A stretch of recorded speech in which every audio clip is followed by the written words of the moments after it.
Rice, dosa, idli, chapati, puri எல்லாத்துக்கூடயும் ஒரு நல்ல காம்பினேஷனா இருக்க மாதிரி ஒரு சென்னா மசாலா கிரேவி எப்படி செய்யறதுன்னு பார்க்கலாம் வாங்க.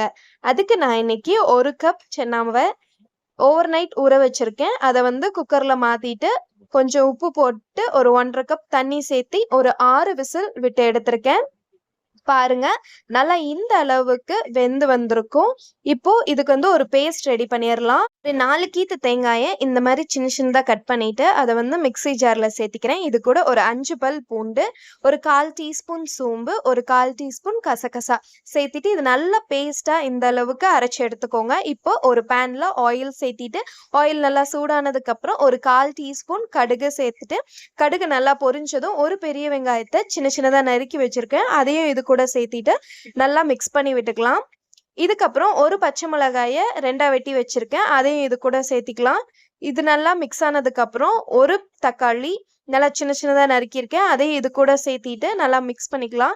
இது சீக்கிரம் வணங்குறதுக்காக ஒரு 1/4 டீஸ்பூன் உப்பு சேர்த்திக்கிறேன். வெங்காயமும் தக்காளியும் நல்லா இந்த அளவுக்கு வணங்கி எண்ணெய் பிரிஞ்சு வந்ததுக்கு அப்புறம் 4 கத்திரிக்காயை வெட்டி வச்சிருக்கேன். அதையும் இது கூட சேர்த்திட்டு நல்லா மிக்ஸ் பண்ணிக்கலாம். இந்த அளவுக்கு கத்திரிக்காய் வெந்ததுக்கு அப்புறம் நம்ம ஆல்ரெடி வேக வச்சிருக்க சென்னாவையும் இது கூட சேர்த்திட்டு நல்லா ஒன்று சேர மிக்ஸ் பண்ணி விட்டுக்கலாம்.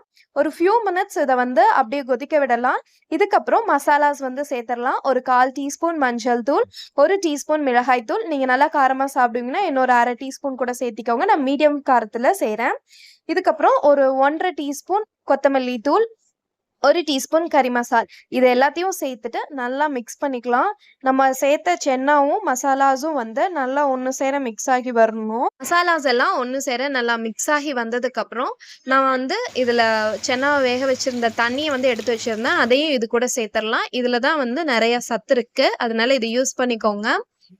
சேர்த்திட்டு இதை ஒரு மூடி போட்டு மூடி வச்சிங்கன்னா இந்த அளவுக்கு நல்லா கொதிச்சு வரும். சுண்டலும் நல்லா ஜெல் ஆயிடும் அந்த மசாலாவோட.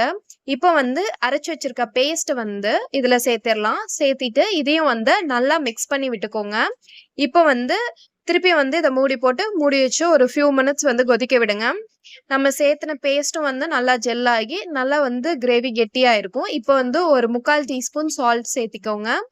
சேர்த்திட்டு இதையும் நல்லா மிக்ஸ் பண்ணிக்கோங்க. பாருங்க, இப்பவே கிரேவி நல்லா திக்கா ஆயிடுச்சு. சப்போஸ் உங்களுக்கு இன்னும் ஃப்ளோயிங் கன்சிஸ்டன்சி வேணும்னா கொஞ்சம் தண்ணி சேர்த்திக்கோங்க. ஃபைனலா கொஞ்சம் கருவேப்பிலை, கொத்தமல்லி சேர்த்துட்டு இதை நல்லா மிக்ஸ் பண்ணி விட்டுக்கோங்க. அவ்வளோதான், நம்மளுடைய சுவையான சென்னா மசாலா கிரேவி ரெடி ஆயிடுச்சு. இதை ட்ரை பண்ணி பார்த்துட்டு எப்படி இருந்துச்சுன்னு கமெண்ட்ல சொல்லுங்க. இந்த மாதிரி வேற ஏதாவது ரெசிபிஸ் வேணாலும் கமெண்ட் பண்ணுங்க.